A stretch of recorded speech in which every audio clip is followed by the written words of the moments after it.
Praise the Lord. இன்றைய காலை மன்னா. சிறிய பாவங்கள் தானே என்று கவலையீனமாயிராதே. உன் குழந்தைகளை பிடித்து கல்லின் மேல் மோதி அடிக்கிறவன் பாக்கியவான். சங்கீதம் 137:9. ஒரு கல் நெஞ்சன் கூட குழந்தைகளை கல்லின் மேல் மோதி அடிப்பதை மிக கடினமானதாக உணர்வான். ஆனால் மிகுந்த கிருபையும் இரக்கமும் உள்ளவரான தேவன் இவ்வாறு செய்பவன் பாக்கியவான், அவன் சந்தோஷமுள்ளவனாய் இருப்பான் என்று கூறுவது நமக்கு ஆச்சரியம் அளிப்பதாக இருக்கிறது.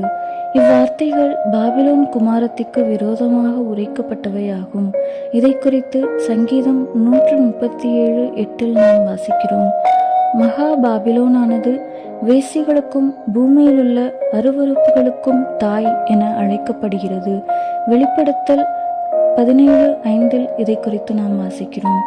பாபிலோன் என்பது ஒழுக்க நெறிக்கட்டவையும் அருவருப்பானவையுமான சகல பாவங்களையும் குறிக்குமானால், பாபிலோன் குமாரத்தி என்பது தீட்டுள்ளதும் அசூசியானதுமான சிறிய பாவங்களை குறிக்கிறது.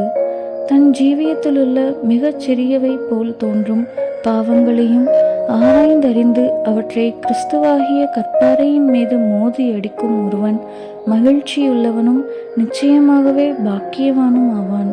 அதாவது இப்பாவங்களை, அந்தரங்கங்களை கிறிஸ்துவிடம், ஒளியினிடம் கொண்டு வருவதன் மூலம் அவற்றை அழிக்கிறவன் பாக்கியவான். திராட்சை தோட்டங்களை கெடுக்கிற குழிநரிகளையும் சிறு நரிகளையும், அதாவது சிறு பாவங்கள், நமக்கு பிடியுங்கள். நம்முடைய திராட்சை தோட்டங்கள் பூவும் பிஞ்சுமாய் இருக்கிறதே என்று உன்னத பாட்டு 2:15 நாம் வாசிக்கிறோம்.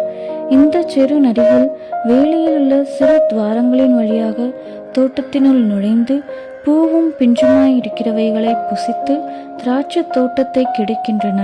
வேறு வார்த்தைகளின் கூறின், இந்த சிறு நரிகள் அல்லது சிறு பாவங்கள் நமது திராட்சை செடியை, நமது நற்சாட்சியையும், நமது சந்தோஷத்தையும் சமாதானத்தையும் கிருபையையும் அழித்து விடுகின்றன.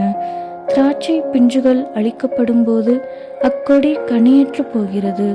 இந்த சிறு நரிகள் தோட்டத்தில் நுழைந்த பின்னர் அவை சிறியவையாகவே இராமல் சீக்கிரத்திலே கொழுத்த நரிகளாய் மாறுவதால், முன்பு தாங்கள் தோட்டத்தினுள் நுழைந்த சிறு துவாரங்கள் வழியாக அவற்றால் வெளியேற முடிவதில்லை. எந்த பாவமும் சிறியதல்ல.